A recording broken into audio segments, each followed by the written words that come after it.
દિવસેને દિવસે અકસ્માતોની સંખ્યા વધી રહી છે. તેની પાછળનું જો કોઈ મુખ્ય કારણ હોય તો તે નશામાં ધૂત બેફામ હંકારતા કાર ચાલકો છે. આ કાર ચાલકો પર લગામ ક્યારે આવશે, એક મોટો પ્રશ્નાર્થ છે. કારણ એનું એ છે કે નિર્દોષ લોકો મોતને ભેટે છે. ગતરોજ બનેલી એ ઘટના પોલીસ જવાનોને એક મોટો પડકાર છે. પોલીસોને આ નશામાં ધૂત કાર ચાલકો મારી રહ્યા છે. કેમ આ લોકોને પોલીસનો ડર નથી?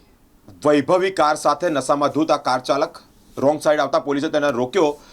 ગાળાગાળી થઈ, ઝપાઝપી થઈ, પરંતુ આ ડેરિંગ તો જો કે જેણે પોલીસને માર્યો. પોલીસની ઉપર હાથ ઉગામવાના પ્રયત્ન અને એના વિડીયો સોશિયલ મીડિયા પર વાયરલ થયા. ગુજરાત પોલીસની કામગીરી પર પ્રશ્નાર્થ એટલે ઊભો થયો છે કે પોલીસની કોઈને ડર જ નથી રહ્યો.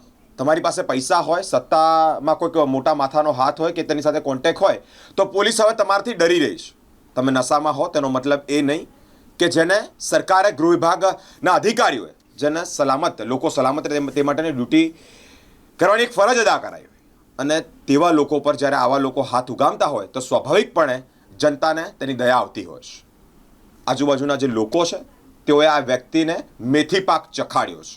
ગાડીમાંથી ઉતર્યો, પોલીસ પર હાથ ઉગામવાના પ્રયત્ન કર્યા, પોલીસ પર હાથ ઉગામ્યો ત્યારે જનતા તેને એટલે કે લોકોએ તેને મેથી પાક ચખાડ્યો છે. વડોદરા શહેરના મકરપુરા રોડ પર આ એક ઘટના ઘટી કે જેમાં વૈભવી કાર ચાલક પોલીસ પર હાથ ઉગામ્યો, જેને લઈને લોકો વિફર્યા એટલે એ કક્ષાએ વિફર્યા કે લોકોએ તેને મેથી પાક ચખાડ્યો છે. મકરપુરા વિસ્તારની આ ઘટના કે જેમાં લેન્ડ રોવર ફ્રીલેન્ડ કાર ચાલકે સાઇડમાં સ્કૂલ ખાતે એ સર્કલ ખાતેથી રોંગ સાઈડ વળાંક લીધો.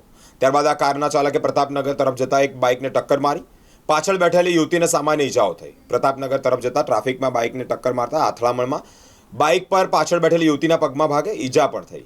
કાર ચાલક ચિક્કાર દારૂના નશામાં હોય ત્યારે બાઇક સવાર સાથે ઝઘડો થયો. ટ્રાફિક પોલીસે કાર સાઈડમાં લેવાનું જણાવતા ટ્રાફિક પોલીસના હેડ કોન્સ્ટેબલ કુલદીપસિંહ સાથે અસભ્ય વર્તન કર્યું, ગાળાગાળી કરી, સાથે હાથફેરો પણ કર્યો. નશામાં ધૂત કાર ચાલકે ભેગા થયેલા રાહદારીઓ સાથે પણ ઝઘડો કર્યો, જેને કારણે જાહેર રોડ પર લોકટોળા જોવા મળ્યા. હેડ કોન્સ્ટેબલ અલસિંહભાઈએ પોલીસ કંટ્રોલ રૂમને જાણ કરતા જ મકરપુરા પોલીસ ઘટનાસ્થળે દોડી આવી, પરંતુ માંજલપુર પોલીસ સ્ટેશનની હદમાં હોવાથી ચિક્કાર નશો કરેલા આ કાર ચાલકને માંજલપુર પોલીસ સ્ટેશન ખાતે લઈ જવામાં આવ્યો છે. પોલીસે કારમાં તપાસ કરતા દારૂની બોટલો પણ મળી આવી છે.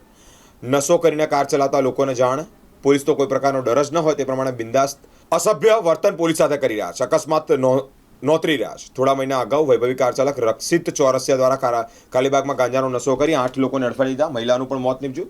પોલીસે આરોપીની ધરપકડ કરવા માટે વૈભવી લેન્ડ રોવર ફ્રીલેન્ડ કાર કબજે કરી.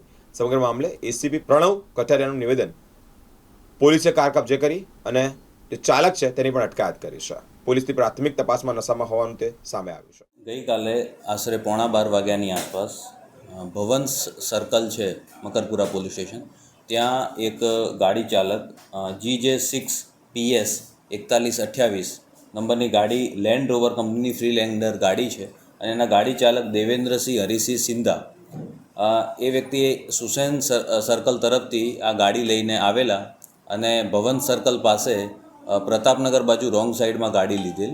ત્યાં એક બાઇક ચાલક સાથે અકસ્માત કરતાં ત્યાં હાજર ટ્રાફિક પોલીસે તેમને રોકેલ અને પૂછપરછ કરતાં તે નશાની હાલતમાં જણાતા માંજલપુર પોલીસ સ્ટેશન ખાતે આવીને ટ્રાફિક પોલીસ દ્વારા ફરિયાદ આપવામાં આવેલી છે, જેમાં ભારતીય ન્યાય સંહિતાની કલમ BNS 121, 281, 296B, 115(2) તથા મોટર વ્હીકલ એક્ટની કલમ 185 અને પ્રોહિબિશન એક્ટ કલમ 66(1)B મુજબની આ ફરિયાદ દાખલ કરવામાં આવી છે, જેમાં આરોપીએ ટ્રાફિક પોલીસના કામમાં, સરકારી કામમાં અડચણ કરી અને ઈજા પહોંચાડવી, જાહેર રોડ ઉપર રેશ ડ્રાઇવિંગ કરવું, જાહેર રોડ ઉપર